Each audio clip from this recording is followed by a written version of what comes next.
YouTubers? This is your one and only Python Versus here.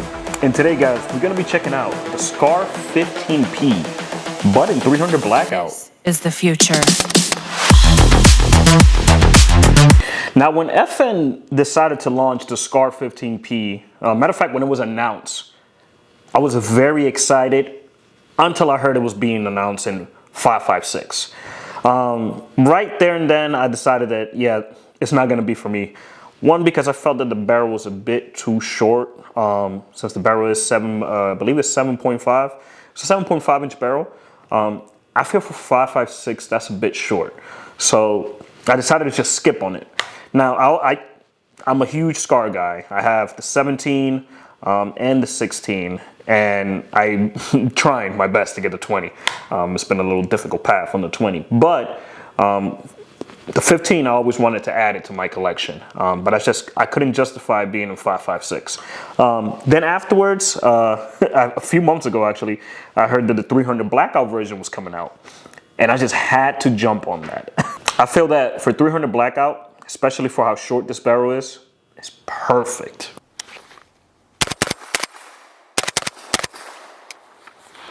Now, this is my first 300 Blackout. It is my first time, the first time that I ever shot a 300 Blackout was with the Scar 15P. And I was so freaking surprised at how well this thing shoots, how quiet it is, especially with the Omega 9K can that I have here. I did want it, I kind of wanted to buy his own dedicated can, a 300 Blackout, just dedicated can for this. But I wanted to keep it as short as possible. And the Omega 9K, even though it's a 9mm can, it is short enough that it keeps it, you know, at a decent size, and it's 300 Blackout rated. So, as you guys can see, it shoots amazing with the Omega 9K. I'm probably the first guy out here who puts an Omega 9K on a damn Scar. So, that's gotta be insane, all right? But the Omega 9K on the Scar 15P, it does fantastic. And it's, like I said, it's a great option if you want to keep it short.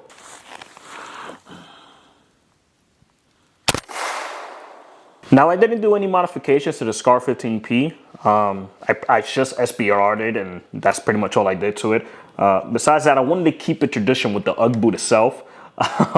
It was a bit hard to come by because I was checking online. There was nobody that will have it, but I have a good friend here in my town that decided that, hey man, I got one. And on top of that, it might look perfect on your Scar 15P. The whole brown and the black, it's perfect. I mean, it looks like a chocolate chip, you know? So let's talk about what I have on here. I have the Omega 9K, I have the Surefire Scout Light, and I have a PEC 15 on here. And it's a little bit, you do have to play around with the cables in order for it, you know, not to, you know, be all up everywhere, because it is a short, pretty much is a short handguard. So you do have to be careful on that. The Magpul MOE grip, and oh, and then on the, obviously the Aimpoint Pro, cannot forget that. But like I said, you do have to be careful in terms of the hand grip here, because it is very short. Maybe you could put like a little hand stop in the front or something. Regardless, if you got it suppressed, I don't feel like you should worry. And also the cables, they are a bit in the way, but they're not touching the can, so it's just perfect. I didn't really, like I said, I didn't really do any modifications in terms of this. Now, we should talk about the muzzle device. That muzzle device, it was insane to take off. Trying to remove that muzzle device, I think it was one of the hardest ones that I've ever had to deal with when it comes to removing it. I tried my best. I used an impact wrench. I put it on the vise, used heat, I torched it. Shit, at one point I thought they rock setted the muzzle at first, so I put it in water. None of that. I mean, it would not budge at all, and I was afraid I was gonna mess up the barrel itself.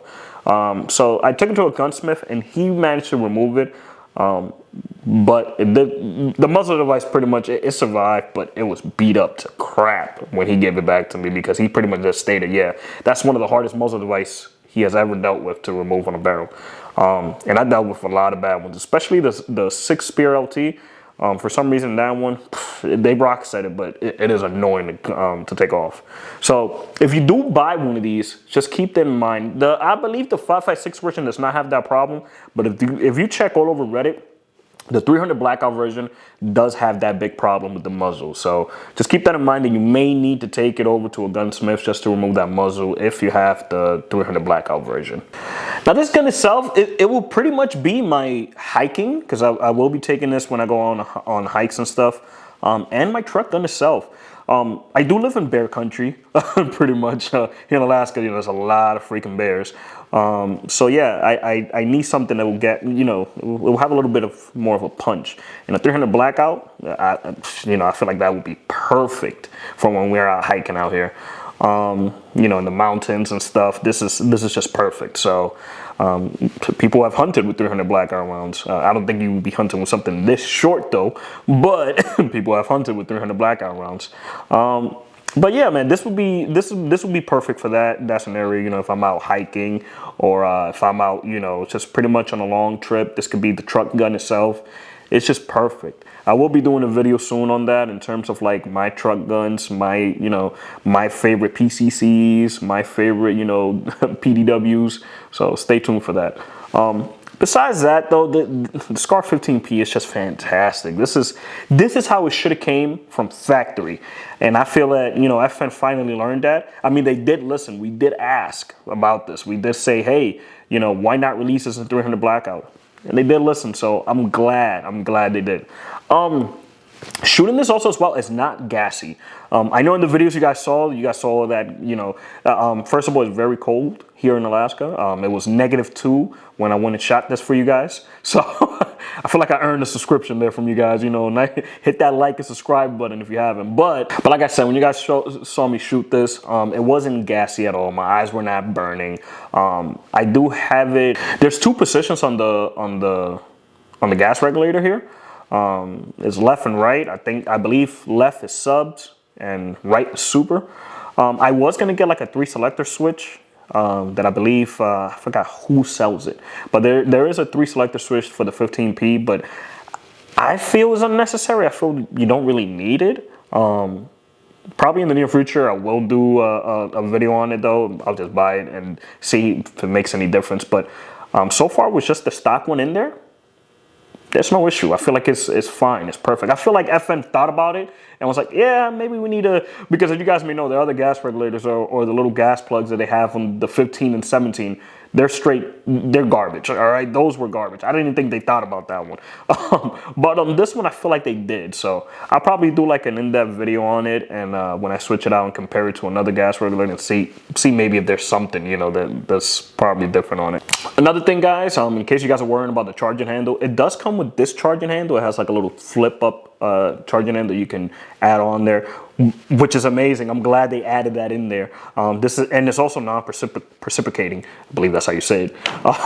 It's also non-precipitating, so in case you want to, you know, pretty much hold her around, you know, around where the charging handle area is at, you don't have to worry. So that is perfect. It's not gonna go back on you. It's gonna, you know, it's not gonna give you that pinch on your thumb, and it's just perfect, you know. So you can just charge this thing perfectly fine there, and you'll be golden. Anyways, guys, this is Python Versus. I hope you guys enjoyed this video. If you guys have any questions, comment down below. Ask me anything. I'll be able to you know, help you guys out. I know a lot of you guys wanted to see me shoot this, and I try to get as much video, you know, as much clip as possible as I can. Usually with the weather surreal like that, you know, it gets cold. It gets very cold. So, but yeah, just comment down below. Ask questions. I don't mind answering them. If you have any questions about this, I will be doing a video comparing all my other Scars. And hopefully next year I'll pick up a Scar 20S. I really do want to add that to the collection as well. And just have the entire Scar family. So, but anyways, I hope you guys have a wonderful day. And love you guys. And also remember, stay dangerous out there. I can feel the blood creeping up from the heathens. Got will, got fight, got pride, got reason. If they wanna go eat, then you know I'm gon' feed them. If you're coming for me, hope you're ready for a demon. I got eyes in the back of my head, I'm seeing. Take me for granted and you know I'm leaving. I'ma take what's mine with the webs I'm weaving. I could take this crowd from seeing to believing.